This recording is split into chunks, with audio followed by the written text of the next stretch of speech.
Alors, on va essayer de finir dans les temps, mais c'est 3 temps importants parce que ça montre un petit peu la façon dont le think tank travaille. Donc, trois membres du think tank. C'est difficile parce que chacun arrive avec son expertise, mais comme toujours, travaille pour l'intérêt général. On essaie d'avoir une vision consensuelle, collective des choses. On va commencer par vous, Cédric Arcos. Vous nous avez fait un topo sur ce thème dont on n'est pas sorti, qui est passionnant. Décentralisation, déconcentration. Dans la recommandation, on dit qu'il faut déconcentrer fortement. Bon, vous êtes à la région Île-de-France, donc a priori, le territoire est important pour vous. Mais vous avez eu des propos équilibrés, je dirais. Donc comment faire en sorte d'avancer sans casser un peu la machine? Comment déconcentrer, décentraliser? On vous écoute. 2 minutes, ou 3, ou 4, 2 minutes, assez 3 rapidement. ou 4. Bonjour Philippe, bonjour à toutes et à tous.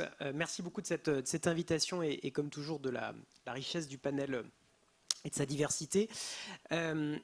Sur cette question effectivement très centrale aujourd'hui, particulièrement après la crise sanitaire, cette question-là de l'organisation de l'association des territoires se posait pas tout à fait dans les mêmes termes il y a encore 2 ans, et puis crise des Gilets jaunes, où le thème de la santé dans le grand débat national s'est imposé dans le débat public, et puis surtout la crise sanitaire. Moi je pense que le pire dans ce débat, c'est d'avoir une approche entre guillemets idéologique.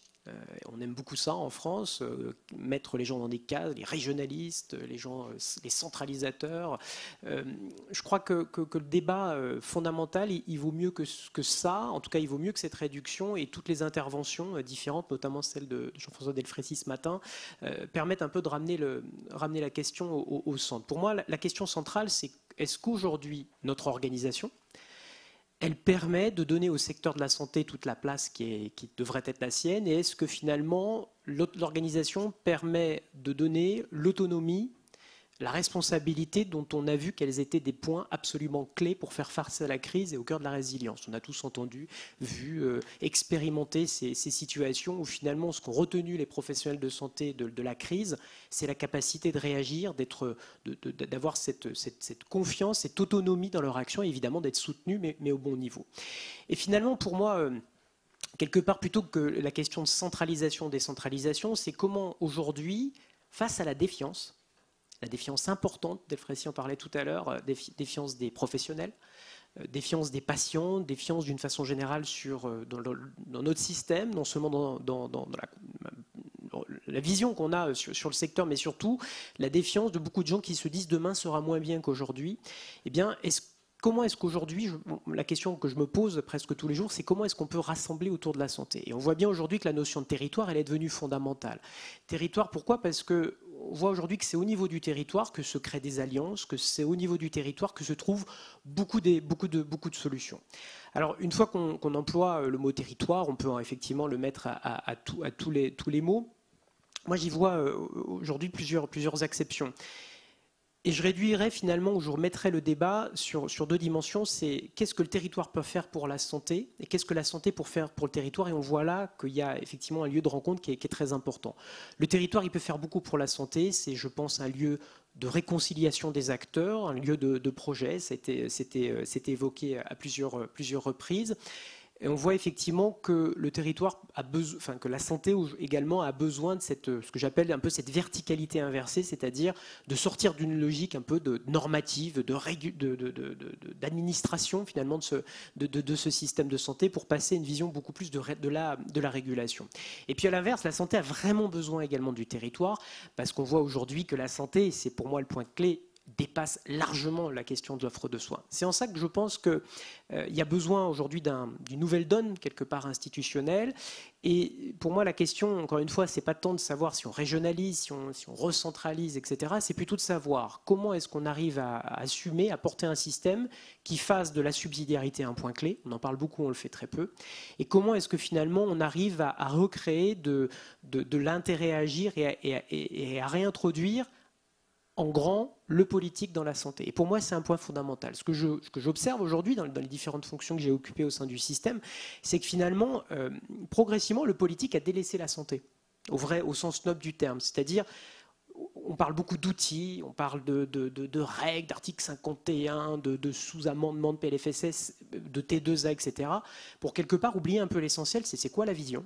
C'est quoi l'objectif et comment est-ce qu'on transforme, comment est-ce qu'on accompagne dans notre système. Et on l'a bien vu à l'occasion de la crise sanitaire, c'est que de stratégie nous a beaucoup manqué d'une façon générale, ou plus exactement que même si la réponse à la crise a été grâce à l'alliance vraiment de tous les étages, de l'État, ARS, les régions évidemment, et d'abord les professionnels de santé, on s'est aperçu qu'on manquait depuis 15 ans de profondeur un peu stratégique, de capacité de penser l'avenir de notre système de santé. Et pour moi, finalement, je trouve qu'il faudrait peut-être qu'on mette un petit peu de côté les outils, les débats, les querelles, hors d'âme, etc., pour repenser comment on réintroduit du politique et comment est-ce qu'on fait de la santé, comment est-ce qu'on porte la santé par un projet vraiment global. Qu'est-ce que je veux dire par projet global ? C'est que la santé, on voit bien que c'est de la formation, c'est des bâtiments, c'est des champions industriels, c'est un décloisonnement, c'est évidemment de l'offre de soins, médecine de premier recours, enfin offre de premier recours, et puis offre hospitalière, offre d'expertise. Et bien c'est beaucoup plus, c'est questions de prévention, d'éducation, d'infrastructure. On parle beaucoup de questions d'accès aux soins avec le point clé des transports, et en région Île-de-France notamment, c'est un point absolument clé, mais également dans les zones beaucoup plus rurales. Bref, on voit bien que la santé aujourd'hui, elle est un peu à l'étroit, elle est corsetée dans cette organisation. Alors je crois beaucoup, comme disait également ce matin, il y a besoin au niveau national d'une vision interministérielle, je pense effectivement pour assumer, pour porter cette vision un peu globale. Mais au niveau local, je pense qu'il y a besoin d'une nouvelle alliance avec les élus locaux qui sont les seuls porteurs pour moi de la légitimité et du projet politique, et également les seuls capables de rendre compte. Et finalement, et pour terminer cette première intervention, je pense que le débat, encore une fois, régionalisation, centralisation, déconcentration, décentralisation, c'est un peu un débat réducteur. Pour moi, la seule question, c'est comment on arrive à responsabiliser tous les acteurs à tous les différents niveaux, et comment est-ce qu'on les place au bon niveau de responsabilité. On voit bien aujourd'hui qu'on a un État qui fait, je le pense, un petit peu trop, même beaucoup trop, sur un certain nombre de points. On voit aujourd'hui qu'on a des collectivités locales qui sont prêtes à s'engager, qui sont prêtes à s'investir, qui font beaucoup.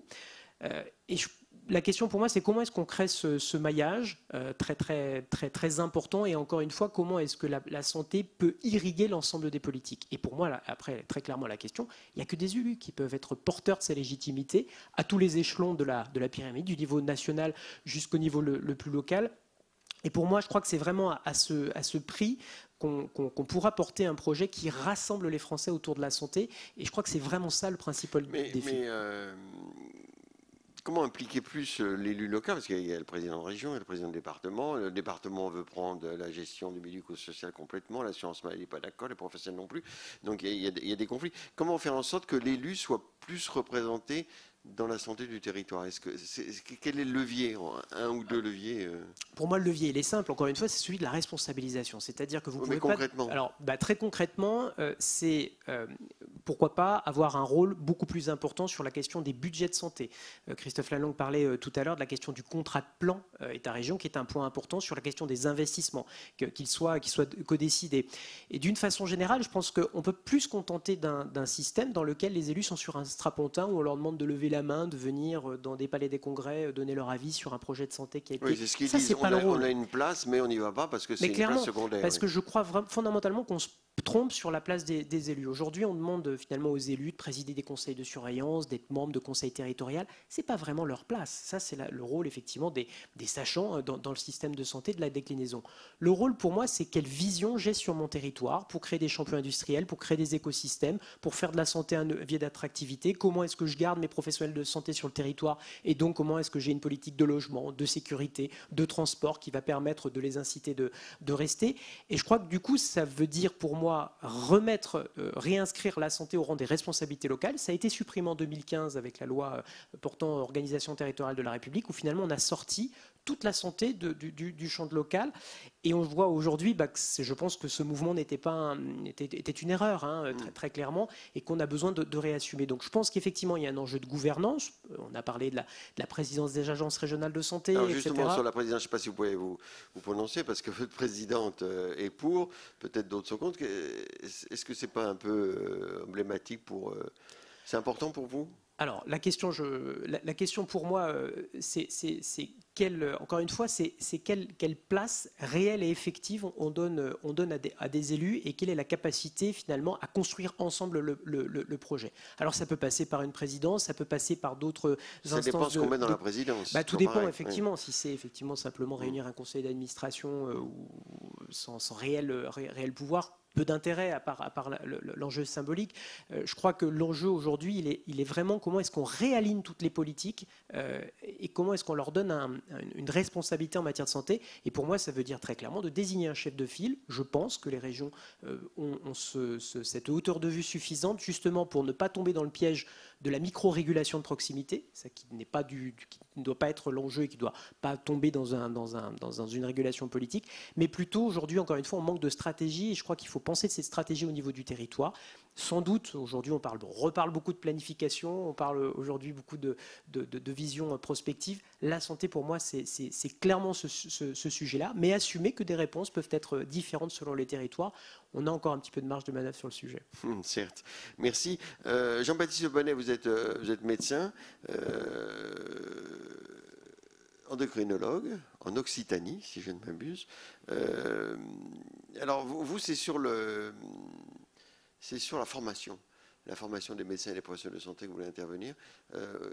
Et si les médecins, si les professionnels de santé ne sont pas formés, on le dit dans la recommandation, à la connaissance du système de santé, on ne progressera pas vraiment. Oui, merci Philippe et merci pour l'invitation et merci pour le travail de synthèse du document. Oui, effectivement. Moi, la question que je me suis posée et sur laquelle on a beaucoup interagi, c'est partant du concept qu'effectivement, on va faire une recommandation pour élargir la notion de gouvernance, la repenser, la déconcentrer, etc. Est-ce qu'on a les ressources humaines pour assurer cette compétence de gouvernance?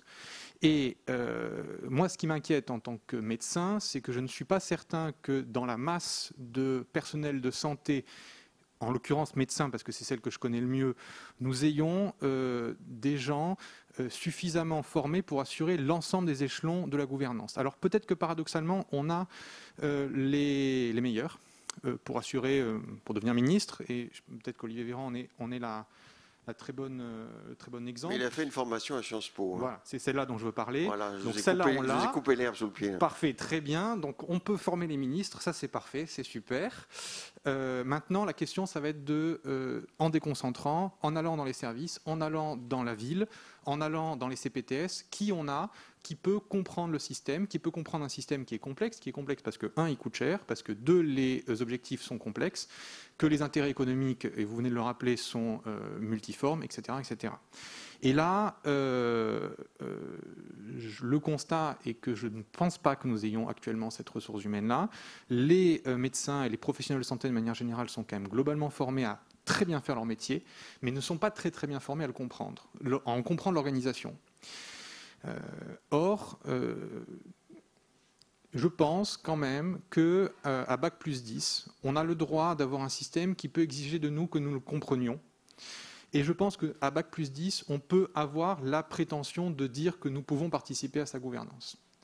À partir de là, ça veut dire qu'au sein des études, il faut qu'on soit prêt, au sein des études et de la formation continue, il faut qu'on soit prêt à pouvoir, premièrement, créer des ponts entre les différents corps. Alors, entre les différents corps de personnel qui travaillent dans le système de santé, entre les patients et nous, mais aussi avec le corps administratif.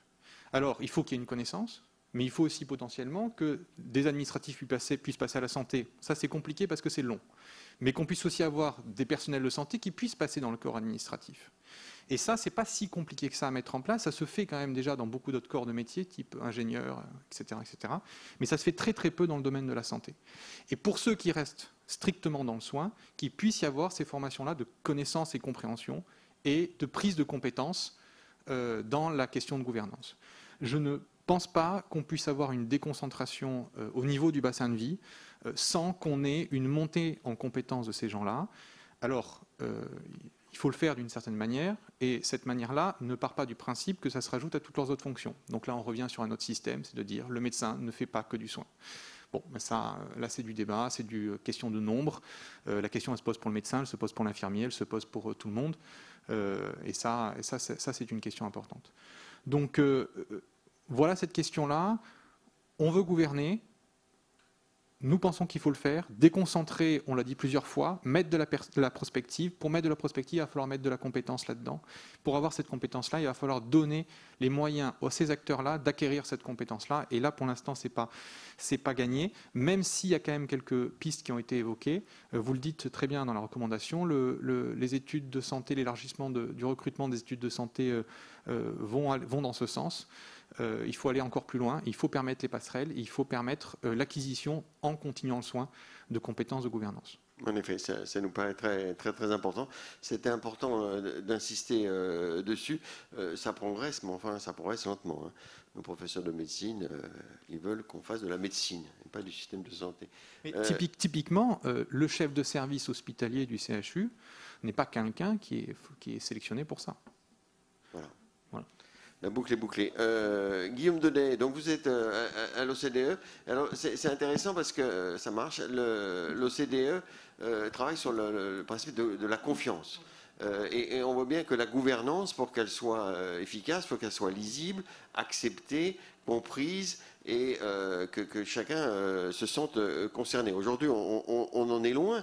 Alors c'est vrai que c'est difficile parce que les relations entre les professionnels de santé ou les acteurs du système de soins, ils défendent des intérêts, des postures, etc. Donc c'est difficile de créer cette confiance. Mais tout est là. Alors comment, on le dit dans la reco, comment faire en sorte qu'il y ait plus de confiance pour plus d'efficacité par une gouvernance plus lisible? Et oui, merci beaucoup Philippe et bonjour à tous. Je vais peut-être démarrer simplement par une sorte de pas de côté, parce que, une fois de plus, c'est mon expertise. Moi je travaille sur l'analyse comparative des systèmes de santé. Et j'entends très souvent que dans le débat sur la gouvernance, on fait référence, et ça a été le cas tout à l'heure avec les Allemands, c'est un exemple qui est très, très courant, mais on fait très souvent référence. Moi j'ai enlevé mon masque parce que j'y arrive pas. On fait très souvent référence aux expériences étrangères et à la façon dont ça fonctionne ailleurs. Et on se dit, pourquoi ne pourrait-on pas faire pareil ou appliquer la même chose, etc. Nous, à l'OCDE, on fait très attention justement à on fait de la comparaison, on s'assure de la comparabilité des choses qu'on présente, mais on fait très attention à ne pas dire qu'il y aurait une façon de procéder qui serait meilleure qu'une autre, et surtout pas, alors peut-être dans certains domaines un peu spécifiques, mais en tout cas surtout pas sur les questions de gouvernance. Pourquoi? Parce que la gouvernance, en fin de compte, c'est quelque chose qui est vraiment en constante évolution, d'abord, à tous les niveaux, dans tous les pays. Ce sont des mouvements entre le central et le décentralisé et le déconcentré qui ont lieu en permanence et qui a une forme systématiquement d'ajustement au cours du temps, au cours des années, au cours des périodes, entre un avancement vers un niveau plus local, en voyant après les inconvénients que ça a, alors une remontée vers un niveau plus central, etc. Donc en fait, c'est quelque chose qui appartient à chaque pays et qui s'inscrit dans un contexte, dans une époque, et qui ne permet pas d'être généralisé ou d'être recommandé, parce que, en fin de compte, c'est vraiment quelque chose qui évolue dans le temps et qui reflète des avancements ou des reculades, mais qui reflète une situation, une dynamique dans tous les pays. Donc la gouvernance, c'est vraiment un sujet qui est évoqué partout et qui, en fin de compte, change dans tous les pays et qui est intimement lié, en fin de compte, à l'historique aussi et la structuration du système lui-même. Donc on ne gérera jamais un système de la même manière dans un État centralisé fort, historiquement, que dans un État fédéral, etc. Donc les comparaisons sont toujours très difficiles et nous, on les décrit, mais on se garde bien de les mentionner comme étant, ou de mettre un exemple, un pays en exergue en disant voilà, probablement cette façon de faire serait la meilleure, parce que ça ne peut pas s'appliquer, en tout cas surtout pas sur le sujet de la gouvernance. Nous, c'est l'approche un peu différente que je voulais amener aujourd'hui, et c'est très intéressant parce qu'en fin de compte, ça a été évoqué pendant toute la matinée un peu en filigrane. Ce sur quoi on essaye de travailler un peu plus en ce moment, c'est sur la question de la gouvernance, en fin de compte, c'est la question de la confiance. Alors c'est un terme qui est assez galvaudé, qui est un peu facile et un peu, on va dire, qui a perdu un peu de substance, mais la question de la confiance, dans le fond, c'est central et ça peut être aussi très concret. On décrit deux éléments dans la confiance, parce qu'on sait que c'est de la confiance dans la politique publique, la confiance dans les institutions, la confiance dans la façon dont l'État est géré et mené. C'est quelque chose d'absolument central pour la capacité à agir, à faire des réformes et à délivrer, à donner. Je m'excuse de tous ces anglicismes, parce qu'en fait c'est des sujets que j'évoque principalement en anglais, mais dans la capacité qu'ont les gouvernements à remplir leur mission, à remplir leur fonction. C'est-à-dire la confiance, l'adhésion au projet, aux décisions, c'est quelque chose qui est central. Et donc nous, quand on analyse cette confiance, évidemment on voit et on sait que la confiance a baissé, que ce soit dans les gouvernements, dans les institutions, dans les politiques, a baissé au cours des dernières années, partout. Là c'est vraiment un phénomène constant dans tous les pays de l'OCDE. Mais quand on la décrit, en fait, on essaye d'articuler ça de manière la plus concrète possible, la plus tangible possible. La première, c'est la confiance dans on va dire, dans la capacité de faire. La confiance dans la possibilité d'accomplir la mission pour laquelle on est fait. Dans le cadre du système de soins, dans le cadre français, cette confiance, elle existe. Les gens ont confiance en leurs médecins, ils ont confiance dans la capacité du système à les soigner, à leur donner un soin de qualité, etc. La question, elle ne se situe pas là. En fait, le deuxième élément de la confiance qu'on décrit le plus souvent, et auquel on réfléchit, c'est la confiance dans les intentions. C'est-à-dire la confiance, c'est quel est le dessein derrière les décisions qui sont prises. Et c'est là, en fin de compte, où la difficulté dans le système de santé, elle ressort, parce qu'en fin de compte, beaucoup de gens, et de manière générale, pas que dans le système de santé, mais ont des doutes, ont peu confiance, ou ont tendance à avoir moins confiance dans les intentions qui guident les actions. Et c'est ça, en fin de compte, sur le sujet sur lequel on essaye de travailler. On voit bien que la confiance, que cette idée de confiance dans les intentions, elle irrigue la totalité du rapport qu'on a écrit et la totalité des rapports en fait entre tous les acteurs. C'est-à-dire on parle des problèmes de confiance ou de défiance, c'était le terme que vous avez utilisé en fait, qui est l'exact pendant. C'est la défiance entre les acteurs institutionnels, les administrations centrales qui tirent des coudes, etc., qui jouent les unes contre les autres, dont on ne sait pas qui est responsable exactement de quoi, dans quel champ sur certains sujets, avec des luttes d'influence et de pouvoir.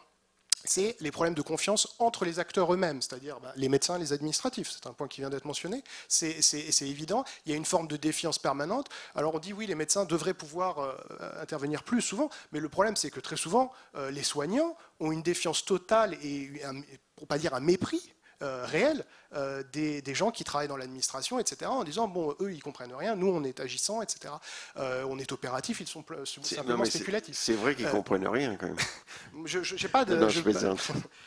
ne souhaite pas rentrer là-dedans, et je ne le pense pas, parce que moi, j'ai travaillé des deux côtés de la barrière, donc moi, je sais qu'il y a des visions qui sont différentes, mais elles sont totalement complémentaires, et je pense que les deux sont absolument nécessaires. La question est de savoir qu'il y a l'équilibre entre les deux. Mais on a donc, et le problème, évidemment, donc la confiance entre les acteurs, la confiance entre les dirigeants, enfin au sein des gens qui pilotent le système, et évidemment la confiance dans les intentions entre les citoyens et le système lui-même et les décisions qui sont prises. Et comment, en fin de compte, on installe et on crée les conditions de la confiance? La confiance, ça ne se décrète pas. C'est pas quelque chose, on peut pas dire bon, on va rester, ça c'est pas possible. C'est comme relancer la croissance, c'est pas possible. On peut pas juste le nommer pour que ça existe. C'est la confiance, en fin de compte, c'est un prérequis dans toutes les politiques. La confiance dans les intentions, c'est un prérequis dans la façon dont sont structurées les politiques publiques, la façon dont elles sont formulées et dont elles sont administrées, données. Et c'est là, en fin de compte, où on peut agir, parce que là, on a défini dans cette confiance, dans cette capacité de créer la confiance dans les intentions, 3 éléments. Alors c'est de la mauvaise traduction de l'anglais, hein, parce qu'évidemment, on n'a pas développé ces concepts-là en français directement. Donc moi, c'est les termes que j'utilise, en fin de compte, pour les décliner de manière le plus concrète possible. La première façon, c'est le premier élément, le premier pilier de cette confiance dans l'intention, c'est l'intégrité. C'est l'intégrité de la structure, l'intégrité, l'exemplarité, si vous préférez, des gens qui vont prendre ces décisions. Alors ça s'applique évidemment dans tous les champs, mais c'est un des premiers éléments qui doit structurer la façon dont est conduite la politique publique, c'est l'intégrité.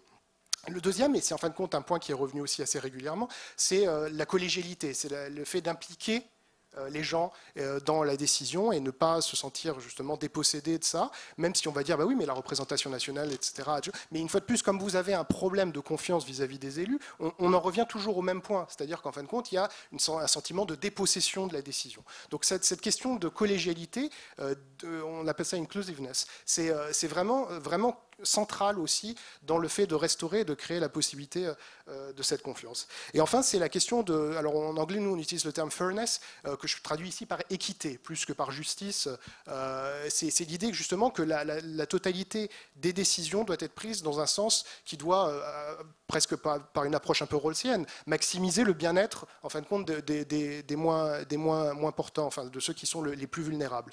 Et ça, ces 3 éléments, pour nous, sont, si on arrive à les utiliser, à les cadrer dans la totalité de la façon dont les politiques publiques sont menées, sont à même, sur le long terme, ça ne se fera pas du jour au lendemain, mais à commencer à restaurer, instiller l'idée de la confiance dans les intentions. Les gens, en fin de compte, et on le voit maintenant aujourd'hui avec la discussion, c'était mentionné par monsieur le sénateur, sur les questions de politique vaccinale et la défiance qu'ont les gens, en fin de compte, c'est parce qu'ils se méprennent sur l'idée des intentions que nous avons derrière. Et réinstaurer de la confiance dans les intentions, et la bonne gouvernance, et je finirai là-dessus, est justement un moyen d'expliquer, de rendre clair et en fin de compte intelligible la confiance dans ces intentions.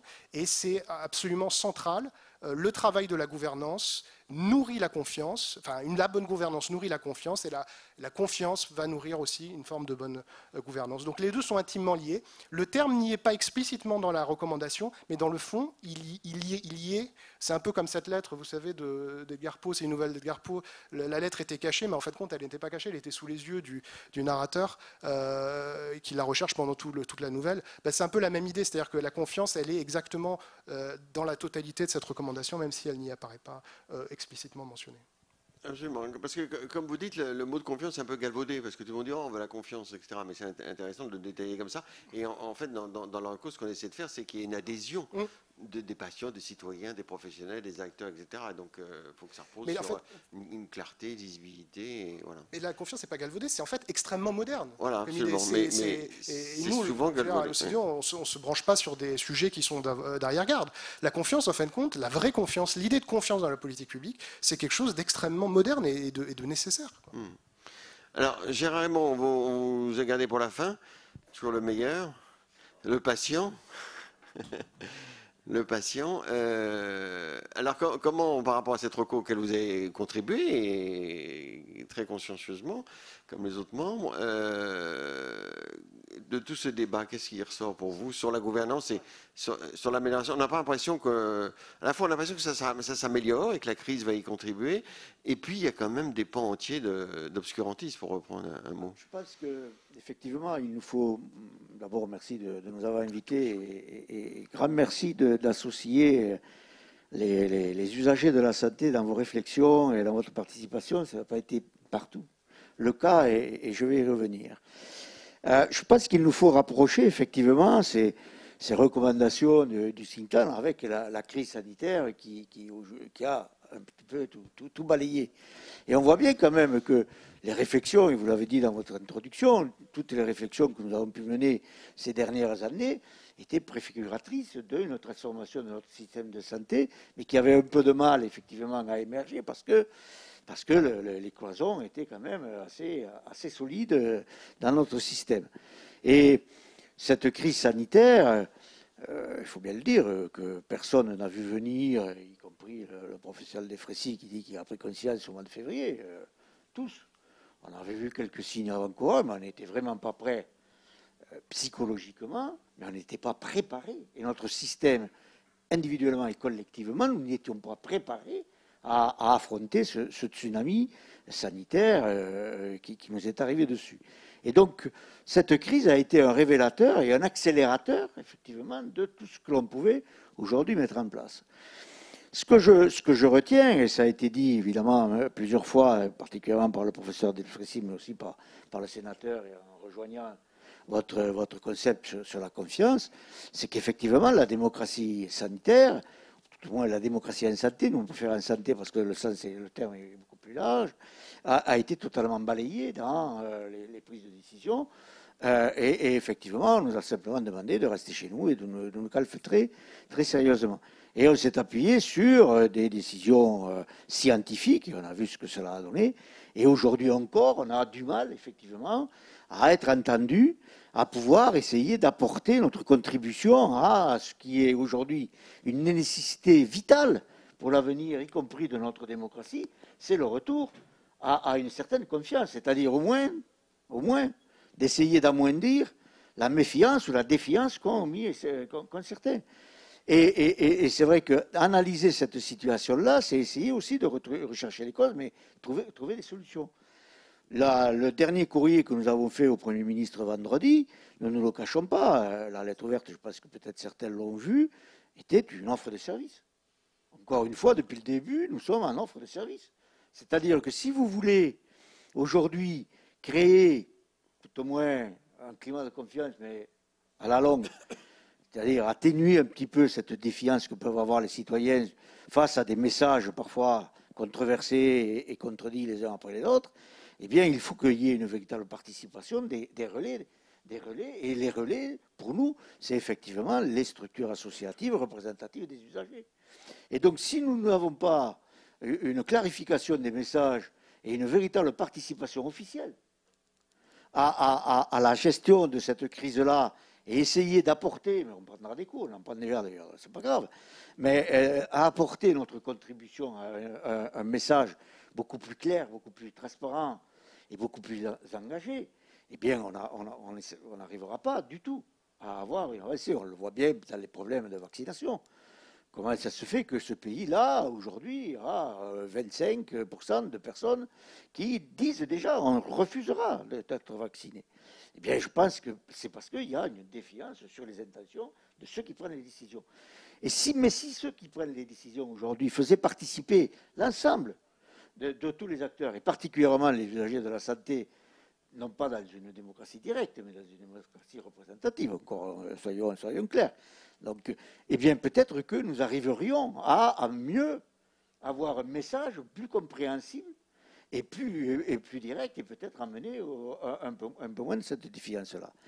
Ce que nous reprochons aujourd'hui à nos décideurs, c'est bien cela. Et dommage que le professeur Delfrécy soit parti, parce que lui a entendu ce message. Lui l'a porté jusqu'à l'Élysée. Il voulait inclure des patients, des usagers de la santé. Il voulait un comité citoyen à côté du comité scientifique. Nous le réclamions, nous attendons encore, effectivement, une réponse. Lorsque le nouveau Premier ministre a été, avant qu'il soit nommé, alors qu'il était chargé du déconfinement, là aussi, nous lui avons fait une offre de service pour travailler sur le déconfinement. Ça nous intéressait quand même, le déconfinement. Enfin, un petit peu. On attend encore la réponse. Donc on voit bien qu'on a un peu de mal à être entendu et à être participatif. Et je vous le dis, vendredi, nous avons fait une lettre ouverte au Premier ministre, mais ce qui était une offre de service. Alors évidemment, avec notre façon de faire aussi. Mais Jean-Raymond, on est au cœur de la gouvernance. Comment vous expliquez cette réticence? En effet, très rapidement, Jean-François Delfrécy a dit qu'il faut faire un comité citoyen. Alors il y a eu un comité scientifique, mais pas de comité citoyen. Vos propositions de service pour le déconfinement n'ont pas été entendues. Parce que c'est trop compliqué, parce qu'on se dit on va avoir des patients qui vont nous casser les pieds. Je pense qu'effectivement, il y a une véritable méconnaissance en haut lieu de ce que peut représenter aujourd'hui l'Union nationale des associations agréées du système de santé, qui est quand même inscrite dans la loi. Donc c'est quand même assez curieux qu'il y ait la méconnaissance de cette démocratie en santé. Et certainement, quand on ne connaît pas quelqu'un, eh bien, le premier réflexe, c'est de s'en méfier. Alors c'est vrai que nous, on n'a peut-être pas tous les codes de bienséance et de discours feutrés qui doivent avoir lieu dans ces lieux-là. On a parfois notre parole un peu libre et un peu percutante et un peu poil à gratter. Non, mais c'est comme ça. On a connu pire. Oui, oui, oui. D'ailleurs, on m'accuse à moi d'être beaucoup trop conciliant. Alors, oui. Mais c'est comme ça. Mais peut-être que c'est cette méconnaissance-là et qui fait qu'il y a une certaine réticence. Puis on dit non, attendez, on va pas s'embarrasser avec ça, c'est long, c'est compliqué, c'est difficile, on n'a pas le temps, etc., etc. Et donc, il s'enchaîne effectivement une défiance, une cassure avec l'ensemble de nos concitoyens. Et c'est très difficile après de retrouver évidemment un champ positif, surtout dans des situations comme ça. Je voudrais juste dire deux mots. Donc, on a parlé de cette démocratie sanitaire ou en santé représentative en haut lieu, et je pense que c'est quand même important dans ce pays qui est quand même un pays assez jacobin. Je voudrais aussi dire deux mots sur la démocratie en santé au niveau des territoires, qui là aussi a particulièrement souffert au début, et puis petit à petit, en fonction des relations que pouvaient avoir les ARS avec les directeurs ou les présidents de CRSA et autres, ou dans les établissements avec les représentants des comités des usagers, et c'est créé quelques liens et quelques, effectivement, dialogues qui ont permis, évidemment, de progresser. Mais cela, encore une fois de plus, a été à l'initiative personnelle des uns et des autres, et des relations qui pouvaient s'être créées. Il n'y a pas eu une véritable volonté politique et véritablement un mécanisme, j'allais dire obligatoire, quoi, de faire fonctionner ça.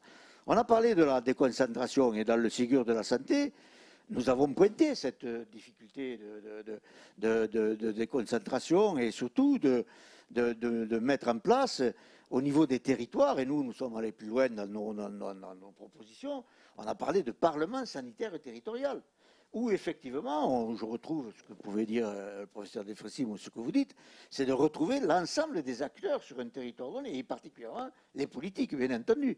Comment allons-nous mettre en place sur un territoire donné une vraie politique de santé? Pas de soins, de santé. Et c'est vrai qu'on parle d'un Ségur de la santé publique, mais c'est encore un peu restrictif, parce que dans notre imaginaire public, non, c'est un véritable Ségur de la santé, de l'éducation à la santé. C'est comment aujourd'hui, dans ce pays, on met en place une vraie éducation à la santé, une vraie prévention. Et j'avoue que j'ai assez apprécié les propos de professeur Delfraissy qui dit que c'est peut-être pas le rôle que des professionnels de santé. Il pourrait y avoir d'autres acteurs dans cette éducation à la santé de l'ensemble de nos concitoyens et des mesures de prévention. C'est très intéressant. Et ce secrétariat, on l'avait déjà dit, sous l'égide du Premier ministre, nous paraît, parce que c'est quand même tout à fait transversal. Environnement, travail, etc. etc. Et donc, on voit bien qu'il faut redonner, je ne rentrerai pas dans le déconcentration, décentralisation, mais certainement qu'il faut commencer par de la déconcentration avant de voir la décentralisation, mais qui est peut-être difficile parce que l'ORDAM peut aggraver les fractures sociales d'un territoire à un autre. Donc une véritable déconcentration avec une autonomie de ces structures de démocratie en santé qui doivent être véritablement actées. Les CRSA ou les conférences de territoire ne doivent plus être à la main des ARS, mais véritablement des parlements où se définissent des politiques de santé, c'est-à-dire pas simplement de soins, mais véritablement de la prévention, de l'éducation à la santé, des parcours santé, activité physique, etc., etc. Comment on peut le mener ça? Et j'avoue qu'effectivement, il y a d'autres acteurs plus proches de la vie et de la réflexion que les acteurs du soin, que sont les professionnels de santé dans cette affaire-là. Donc, ce que nous retenons et ce que nous demandons aujourd'hui expressément, c'est qu'effectivement, on soit associé d'une façon officielle au partage des réflexions, que ce soit avec le comité scientifique ou que ce soit en d'autres lieux, pour pouvoir effectivement être des relais de communication. Alors évidemment, il faudra aussi discuter avec nous. Des relais de communication, on voit bien la cacophonie, on ne va pas revenir sur la cacophonie des masques, on voit bien la cacophonie aujourd'hui sur les dépistages.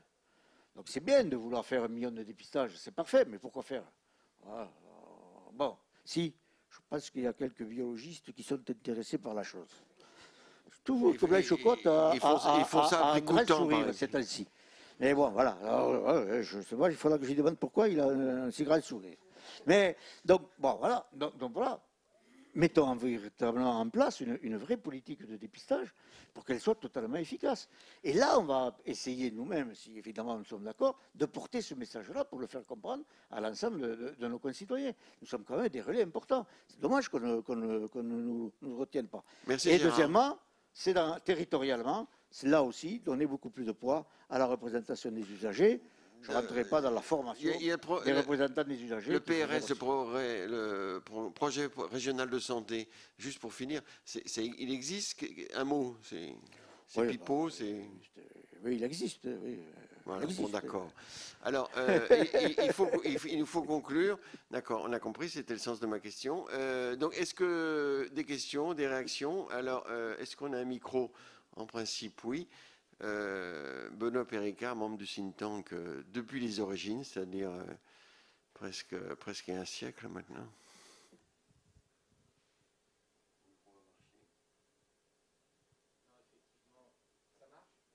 Non? Oui, ça marche. Je partage avec Noël Renaudin plaisir et l'avantage d'être canal historique du think tank depuis 9 ans. Non, trois petits points. Le professeur Delfraissy a mis la barre très haute ce matin sur certains points et certains principes, et notamment l'évaluation.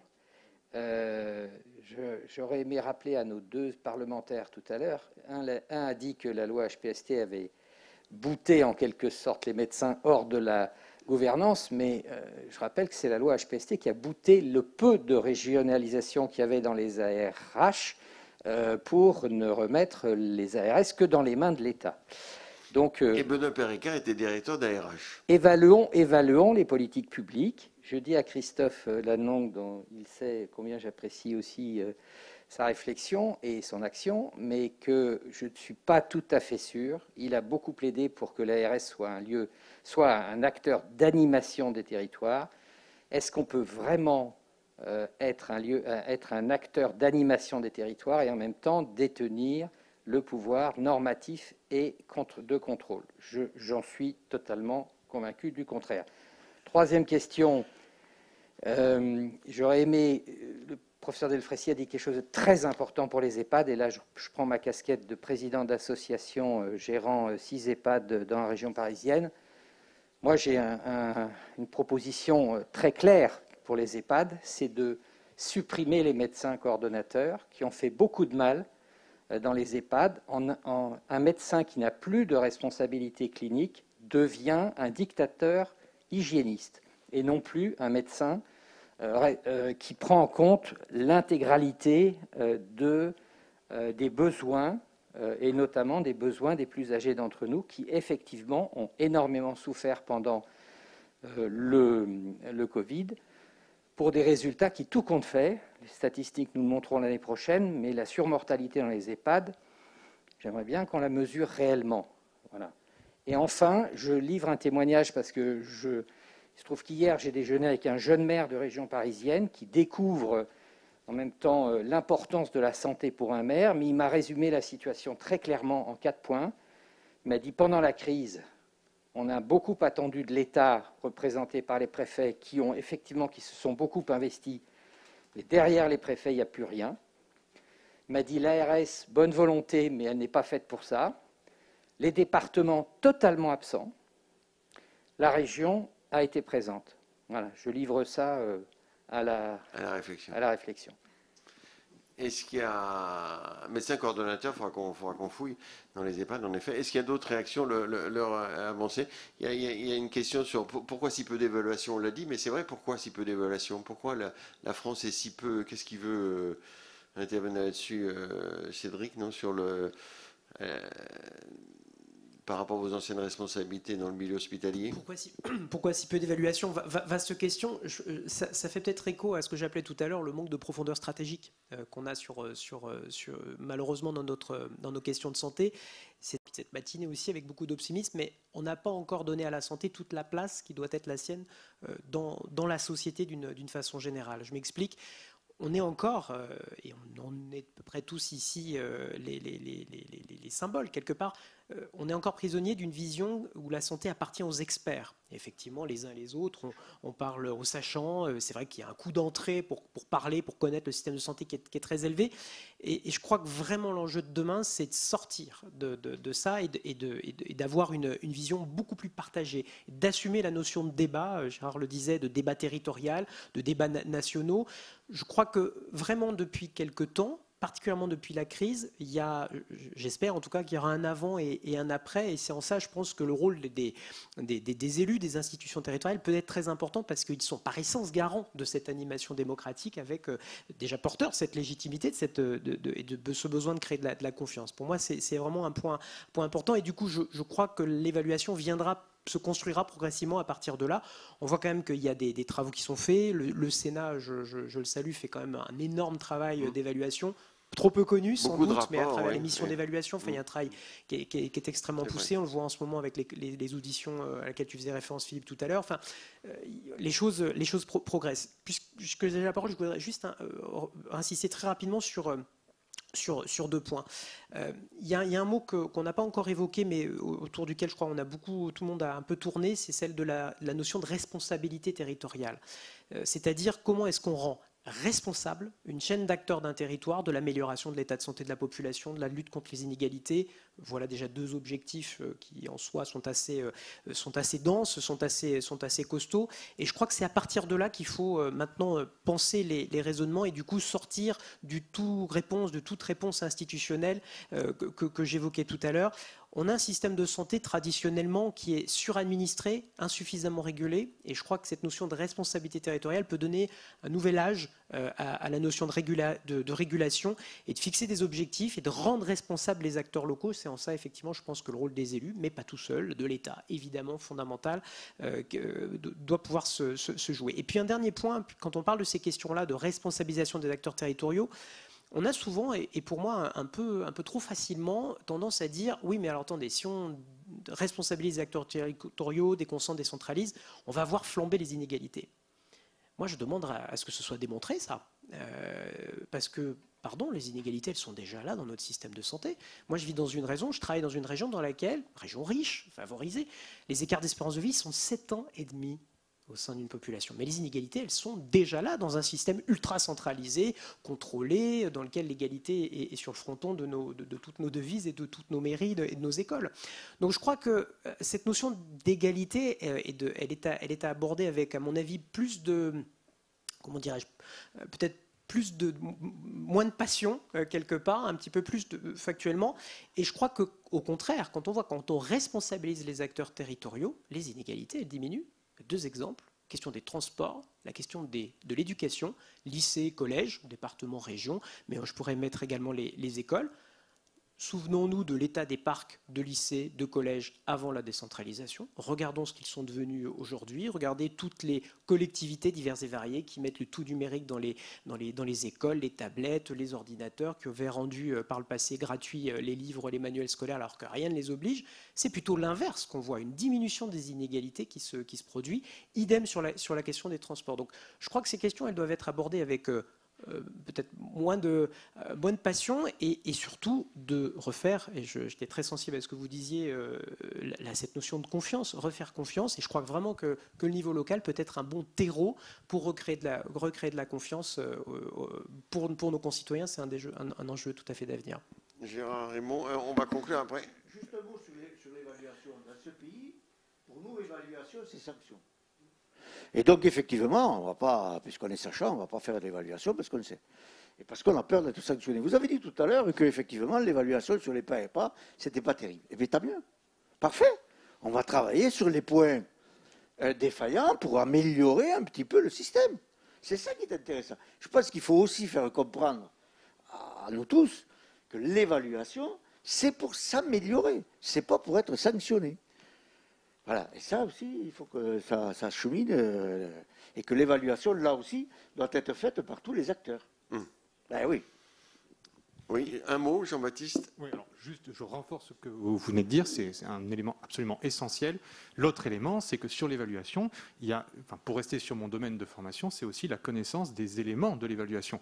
Et c'est là que je rejoins la proposition du professeur Delfrécy sur le secrétariat d'État à la santé publique, et puis la formation à la santé publique. Les facultés de santé publique, telles que le sont dans le monde anglo-saxon, elles sont aussi là pour répandre une connaissance des outils d'évaluation des systèmes. Enfin, pour avoir travaillé un petit peu sur le système national des données de santé, c'est un enfer quand on vient du monde de la santé du soin, quand on essaye de se frotter à ces choses-là.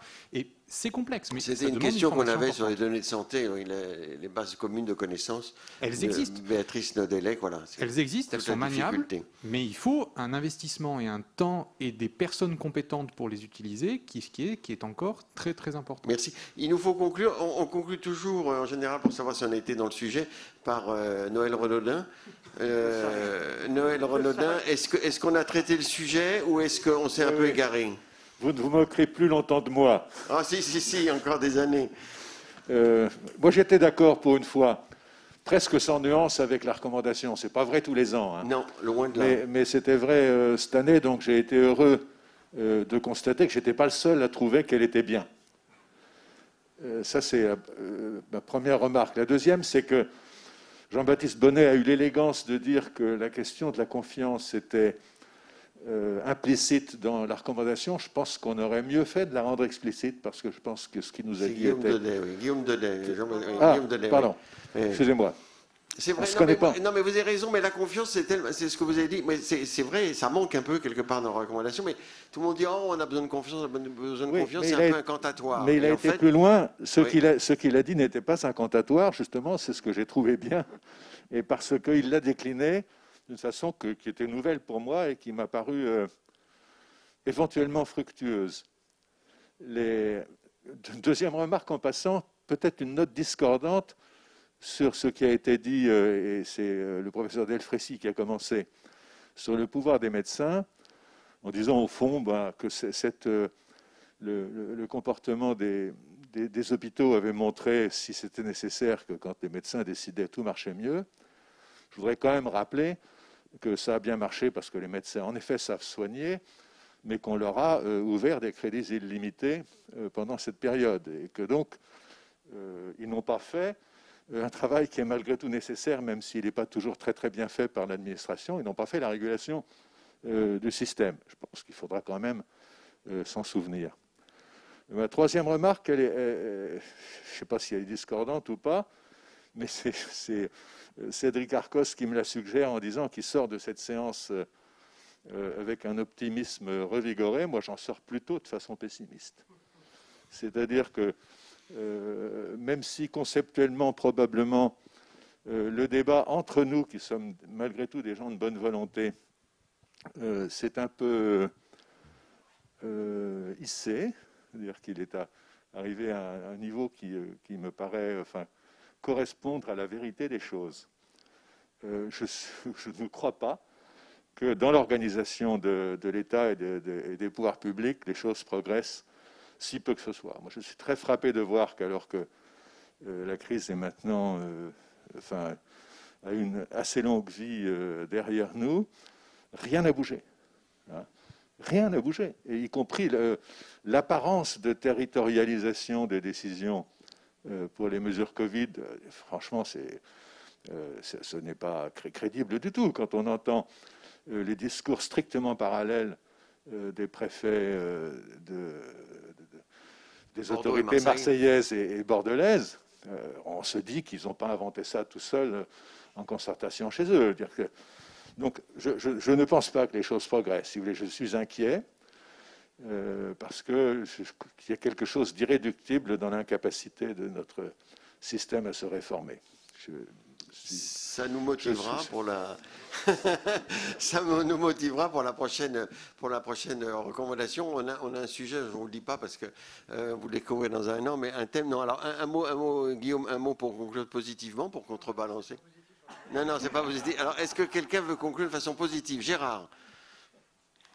Non, mais positif. Hein. Oui, mais Noël nous a plombé, là. Mais je pense qu'effectivement, il faut être conscient de cette inertie, cette énorme inertie, mais je pense que ce sont des réflexions comme nous pouvons mener ici, au HCAM ou ailleurs, qui vont peut-être arriver à faire évoluer petit à petit ce pouvoir d'inertie que représente pas mal aussi d'acteurs de notre santé, que ce soit les professionnels de santé. Tout. Donc je pense que c'est plutôt s'inscrire dans la ténacité, dans l'endurance et remettre en permanence sur l'établi nos propositions, essayer d'aller taper au plus haut possible pour faire progresser.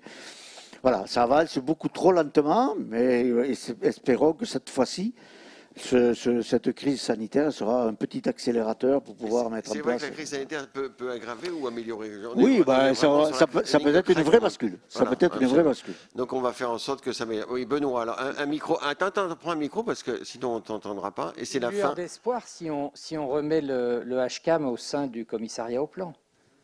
Voilà, là. Chez M. Bayrou, ça se complique là. Merci messieurs, merci mesdames, merci tout le monde, voilà. Et puis rendez-vous très bientôt. Merci, au revoir.